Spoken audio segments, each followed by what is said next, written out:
Bienvenidos a Conexiones Educativas, tu podcast donde exploramos las mejores prácticas para enseñar y aprender. El tema de hoy, pedagogías y didácticas contemporáneas aplicadas en el bachillerato. Únete a nosotros en este viaje de descubrimiento y crecimiento. Buenas noches para todos y bienvenidos a nuestro primer podcast. El tema que nos concierne hoy es pedagogías y didácticas contemporáneas aplicadas al bachillerato. Tenemos un contenido muy especial y quiero darle la bienvenida a mis compañeros Karen Janet Flor, Marjulis Rodríguez, Jaime Orlando Rosales, Johari Córdoba y quien les habla, Giovanni Antonio Londoño Lozano. Vamos a tener una charla muy especial sobre el contexto de pedagogías. Entonces, quisiera empezar con lo que significa pedagogía. Pedagogía es la ciencia que estudia la educación y procesos de enseñanza y aprendizaje. Esta ciencia se enfoca principalmente en la adquisición de conocimientos de las personas y de sus valores. Analiza métodos y estrategias para facilitar el aprendizaje y también evalúa el rendimiento escolar. Esto hace que se promueva un desarrollo integral de los estudiantes y no solo de los estudiantes como tal, sino de los docentes. Recordemos, muchachos, la educación, el aprendizaje, no solamente se construye en el aula, lo hacemos en el transcurso de todas nuestras vidas. Y me pasó con un profesor, me invitó a su aula, yo soy psicólogo, y cuando entramos los dos al aula, unos muchachos de octavo grado estaban haciendo bulla, algarabía, nos vieron llegar, pero siguieron en su cuento. Entonces yo le dije al profe que me prestara por favor un marcador y escribí en el tablero: el silencio, el respeto. Nos quedamos quietos y cuando los muchachos empezaron a leer, se empezaron a quedar callados. Después de esto, el profe siguió callado conmigo y ya cuando hablamos, les dijimos por qué se habían quedado callados. Entonces uno de ellos me respondió: porque ustedes llegaron, escribieron y aparte de que escribieron, se quedaron callados. Entonces cada uno empezó a asimilar ese silencio y lo apropió. Ese es un aprendizaje vicario o por experiencia. Entonces nos podemos dar cuenta, compañeros, que la pedagogía se puede dar de muchas formas. Y hoy tenemos que interiorizar aún más valores y respeto a los estudiantes. No sé qué opine Karen al respecto y su tema.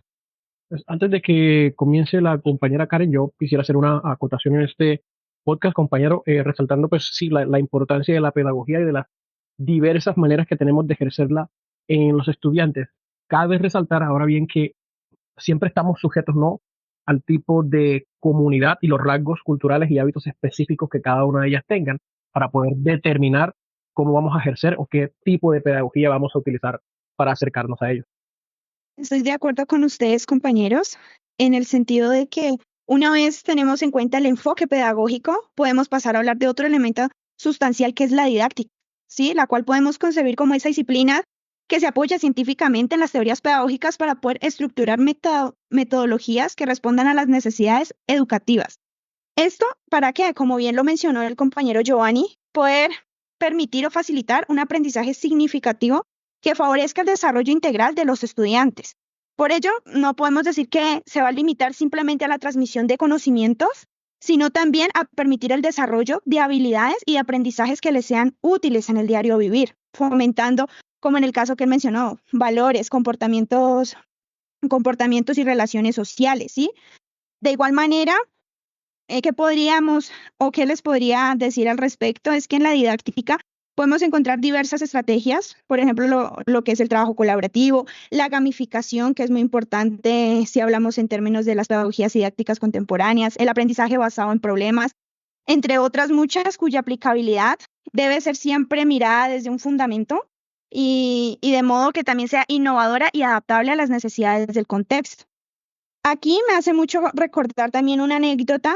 Yo soy trabajadora social y al momento de querer trabajar ciertos temas con los adolescentes, específicamente pues los que están en la etapa del bachillerato, uno no puede llegar con el discurso como podrías hacerlos en otros contextos. Sí, ¿por qué? Porque se dispersan mucho o uno no alcanza los objetivos esperados. Entonces, ¿qué me ha tocado a mí? Cambiar siempre es la metodología, llevando una didáctica cuyas estrategias fomenten la concentración, la participación activa, el trabajo en equipo y ejercicios prácticos, de modo que yo evidencia de que sí se está alcanzando una reflexión o una interiorización del mensaje que quiero transmitir. Entonces, de ahí puedo decir que la importancia de la didáctica nos permite también reconocer como las características e intereses de la población, siendo también fundamental autoevaluarnos en nuestro quehacer para siempre en pro de mejorar. Entonces, aquí pues hablo de un tema que es como fundamental y también lo podríamos relacionar, que es lo referente a currículo. ¿Qué opinan ustedes al respecto? Gracias, compañera Karen. Pues tal como lo decías, mientras que la didáctica se encarga de cómo se va a enseñar ese contenido, el currículo establece esos objetivos, esos contenidos que se van a enseñar. Por ejemplo, si el currículo establece que los estudiantes deben aprender sobre un tema específico, hablemos de cambio climático, entonces la didáctica decide si se hará mediante conferencias, proyectos grupales o estudios de caso, pero hoy vamos a explorar cómo precisamente han cambiado las pedagogías y didácticas contemporáneas en el bachillerato con un enfoque particular, que es el currículo académico. Empecemos entonces con una definición básica. El currículo académico son ese conjunto de contenidos, competencias, que diseñan para guiar el proceso de enseñanza y el aprendizaje en las instituciones educativas. Incluye los temas que se enseñan, las competencias que se desarrollan y cómo se evalúa ese aprendizaje. Demos, por ejemplo, un vistazo a cómo esas pedagogías actuales se han transformado, todo este enfoque educativo en el bachillerato.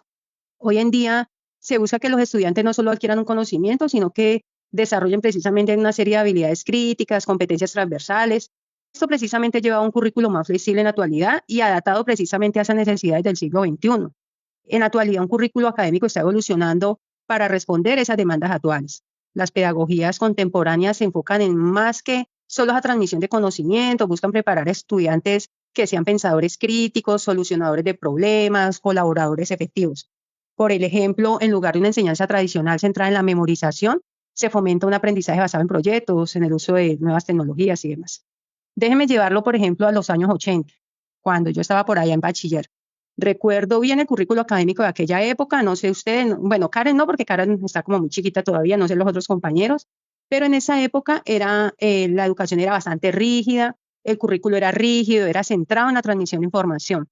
Las clases eran principalmente expositivas, con poco espacio para la participación activa de los estudiantes. En mi experiencia, las evaluaciones se enfocaban en exámenes memorísticos y tareas repetitivas que la verdad eran bastante aburridas. Una anécdota así que me marca bastante es un curso de historia. Tuvimos que memorizar muchísimas fechas y eventos. Yo estaba como en sexto o séptimo, no recuerdo muy bien. Y la nota de esta evaluación dependía si yo habilitaba o no. Resulta que me había aprendido todo en un orden específico, estaba súper preparada según yo, pero cuando olvidé una sola fecha y un solo evento de esa evaluación, se me borró, como dice el CASE. O sea, terminé perdiendo el examen y finalmente me tocó habilitar. Entonces, como vemos, la mayoría de las veces el aprendizaje se reducía solamente a recordar textos específicos para esas evaluaciones y no había mucho espacio para explorar el contexto, entender las conexiones entre los eventos históricos. Ya casi termino. Entonces, se podría decir que comparado con las pedagogías actuales, donde el énfasis está en el pensamiento crítico, el enfoque de los años 90 era muy anticuado. Hoy en día los educadores tienen esa oportunidad de diseñar experiencias de aprendizaje dinámicas y centradas precisamente en los estudiantes, ¿no? No sé qué diga el compañero Jaime Orlando. Bueno, ya que vos estás hablando de las nuevas oportunidades que tienen los educadores de hoy, dentro de esas nuevas oportunidades hablamos un poco de lo que es el concepto de aprendizaje significativo. ¿Qué es esto de aprendizaje significativo? Bueno, partamos de la idea de que fue desarrollado por el señor David Ausubel en los años 1960. Básicamente habla de que todo aprendizaje nuevo siempre debe ser integrado de manera sustancial y no arbitraria en la estructura cognitiva del aprendiz. Es decir, palabras captizas, el nuevo conocimiento va a ser siempre relacionado con los conceptos y experiencias previas que tenga el estudiante. ¿Okay?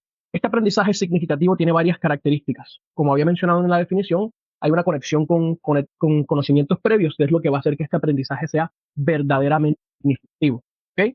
Tiene relevancia, tiene utilidad. ¿Por qué?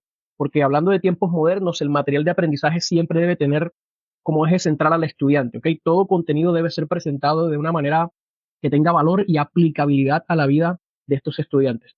Por supuesto, se espera que los estudiantes, en este caso, y en el caso de este podcast, hablando específicamente de estudiantes de bachillerato, puedan poseer una actitud receptiva, ¿okay? Que estén dispuestos a aprender y a relacionar esos conceptos con sus conocimientos previos. Por supuesto, existen aplicaciones en el aula desde este concepto de aprendizaje significativo que los educadores pueden aplicar, tales como diseñar actividades que, por supuesto, se conecten inicialmente del saber previo de los estudiantes, utilizar organizadores, mapas conceptuales, resúmenes y todas estas herramientas que los ayuden a ellos a sincronizar y conectarse con conocimientos previos. para finalmente fomentar reflexión, permitiendo que los estudiantes puedan pensar sobre su propio proceso de aprendizaje. Asociando esto a una aplicación en mi clase como docente, casi siempre es una anécdota de laboratorio donde inicialmente les digo, bueno, traigan X o Y materiales. Hablemos, por ejemplo, de elementos de cocina. Yo soy profesor de biología y química, por supuesto. Hablamos de una actividad de mezclas, ¿ok? Y ellos me dicen, profe, ¿pero qué vamos a hacer? Vamos a hacer comida. Porque usted nos pide arroz, nos pide lentejas, nos pide frijoles, nos pide aceite, nos pide sal, nos pide azúcar. Entonces ellos ya empiezan como a conectar con saberes previos. Y yo les digo, hey, ¿sabían ustedes que de hecho el cocinar o la comida es mezclar? Entonces vamos a determinar qué tipo de mezclas son estos y empiezo a explicar los tipos de mezclas que existen y ellos empiezan a interiorizar a profe, entonces una limonada es este tipo de mezcla, o si yo mezclo aceite con agua, entonces no se mezclan y es una mezcla de dos fases distintas, entonces ellos empiezan a conectar y empiezan a reflexionar y a aplicar sobre su vida propia, lo que me parece, tal como lo dice el concepto, muy significativo. Y para concluir, por supuesto, me gustaría escuchar al compañero John Córdoba, que va a entrar a hablar un poco del tema del rol docente en todo este juego del estudio. John, por favor. Claro que sí, compañero Jaime, claro que sí. Sí, teniendo en cuenta pues todo el aporte que tú das aquí, también es importante hablar del rol del docente en el aula de clase, que es súper importante, porque eso depende mucho de la calidad y la forma por la cual sea impartido ese conocimiento a los estudiantes. Los docentes están en el aula para guiar a los estudiantes a través de su educación y ayudarlos a alcanzar sus metas. Además, un buen docente puede motivar a los estudiantes a aprender y esforzarse al máximo. Los docentes tienen la capacidad de adaptar su enseñanza a las necesidades individuales de cada estudiante. Esto significa que pueden identificar las fortalezas y debilidades de cada uno y brindarle un apoyo adecuado. Los docentes son un modelo a seguir para los estudiantes y su conducta y actitudes pueden tener un impacto significativo en el desarrollo de los jóvenes. Por eso es importante elegir docentes que sean un buen ejemplo y que inspiren a los estudiantes a alcanzar sus metas. Claro que sí. Por ejemplo, lo que decía aquí la compañera Marjorie, hacemos una comparación con los tiempos de antes. Por ejemplo, las formas de impartir el conocimiento anteriores, vemos que ahorita han cambiado mucho, ¿sí? Porque, por ejemplo, antes, como lo decía la compañera, era como un aprendizaje más, ¿cómo les digo?, más rígido, porque los estudiantes en el salón de clase no tenían, pues, no tenían la oportunidad de expresar lo que ellos pronto sentían, sus conocimientos, sino que simplemente hacían lo que decía el docente, ¿sí? Entonces, ahora en esta nueva era es muy importante también tener en cuenta que los nuevos docentes, digo nuevos porque ustedes saben que digamos, cada año, cada 6 meses salen nuevos profesionales, ¿sí? En mi caso, yo soy docente de idiomas, de inglés y francés, y he tenido no tengo tanta experiencia por los jóvenes, pero he tenido mucho acercamiento con muchos jóvenes y me he dado cuenta de que la forma en que uno imparte el conocimiento es muy importante, porque por ejemplo yo tuve profesores de una edad bastante avanzada y obviamente ellos todavía manejan o practican esas malas, digámoslo así, malas formas de enseñar que son muy rígidas. En cambio ahorita, pues uno, aprovechando que tiene muchos nuevos métodos, por ejemplo está la era digital que podemos utilizarla también para impartir ese conocimiento, podemos utilizar unos métodos de enseñanza mucho más actualizados y así poder brindar una mejor calidad a nuestros estudiantes. Sí, con eso concluyo, compañeros. Efectivamente, compañero John, el rol docente es muy importante, sobre todo en generar esas mediaciones pedagógicas en pro de promover lo que es esa reflexión, ese pensamiento crítico en los estudiantes, no solamente transmitir conocimientos. Ahora bien, mirando esto en relación con todos los conceptos que hemos dialogado, podemos decir que completamente se influyen unos a otros, ya que trabaja pues bajo una misma óptica, que en este caso es lo que nos habla el compañero Jaime, que es el desarrollo de un aprendizaje significativo, así como habilidades que permiten un crecimiento integral en las personas. En este sentido, pues sería bueno considerar también que hoy en día se tiene diversidad de recursos digitales, como lo mencionas, compañero John, que facilitan el conectivismo en el aprendizaje, promoviendo así también lo que es la autonomía y la interacción en la construcción del conocimiento, representando pues diferentes oportunidades que responden a las necesidades de la sociedad moderna, la cual pues también exige al docente mantenerse relevante e innovando. Por ello, pues la pedagogía y las didácticas contemporáneas nos van a permitir preparar a los estudiantes a enfrentar los retos actuales y venideros mediante la integración estratégica pues, de lo ético y digital en la vida diaria. ¿Qué opinan ustedes también a modo de cierre, compañeros? Pues qué interesante tema, porque Karen, imagínate que hablando de pedagogía, de estrategias, del rol como docente, del currículo, ¿Cómo hacemos para que los profesores más grandes, como decía John Harry, se actualicen? Hay una pedagogía en Colombia que permita que el maestro se vaya sofisticando, por si me permiten la palabra. Ellos mismos lo hacen por autonomía.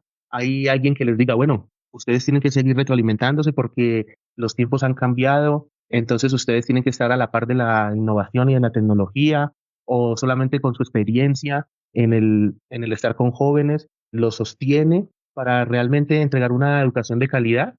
¿Y me podría dar una respuesta sobre esta interrogante?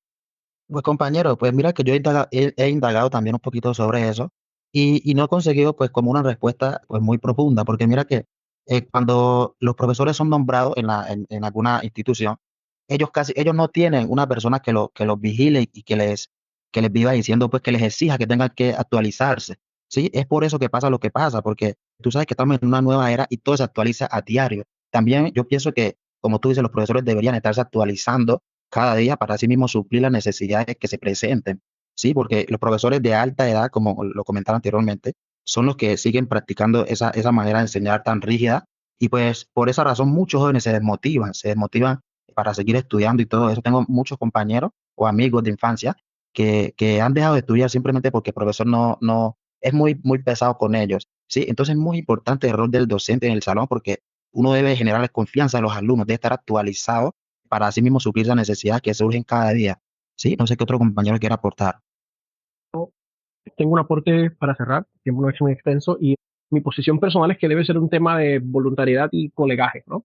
Los tiempos van avanzando y los docentes son suficientemente capaces de darse cuenta de que vamos evolucionando, los recursos tecnológicos también tienen cabida.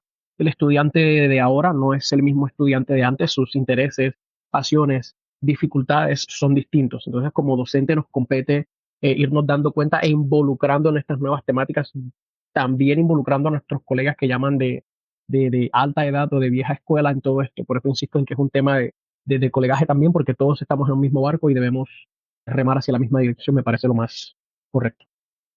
Sí, compañero, excelente. Muy buen aporte. Me parece muy bien. Compañeros, entonces todo lo que hemos dicho, lo que nos muestra es que precisamente esas pedagogías contemporáneas buscan preparar a los estudiantes para un mundo en un constante cambio, ¿no? Y que se sigan fomentando esas habilidades y esas competencias pues que finalmente serán valiosas a lo largo de su vida. La transición de un enfoque memorístico a uno basado en pensamiento crítico y resolución de problemas es precisamente ese reflejo pues, de lo que muestra toda esta evolución educativa del siglo XXI. Gracias. De este modo, invitamos pues a quienes escuchan el podcast que reflexionen frente a todas estas premisas y cómo impactan las didácticas y pedagogías contemporáneas en el hoy, en el ámbito, como lo hablamos nosotros, bachillerato, pero también en sus ámbitos laborales, en sus campos de acción. Pues bueno, compañeros, muchísimas gracias por su tiempo, por sus experiencias, por sus conocimientos. Creo que este episodio fue interesante, se nos pasó el tiempo volando. Esperamos que la audiencia se haya conectado con nosotros, les guste el tema y sigan indagando y buscando más sobre lo que son las pedagogías y didácticas contemporáneas. Entonces, muchísimas gracias por su tiempo y una feliz noche. Gracias, feliz noche. Gracias por escucharnos en este episodio de Conexiones Educativas. Hasta pronto.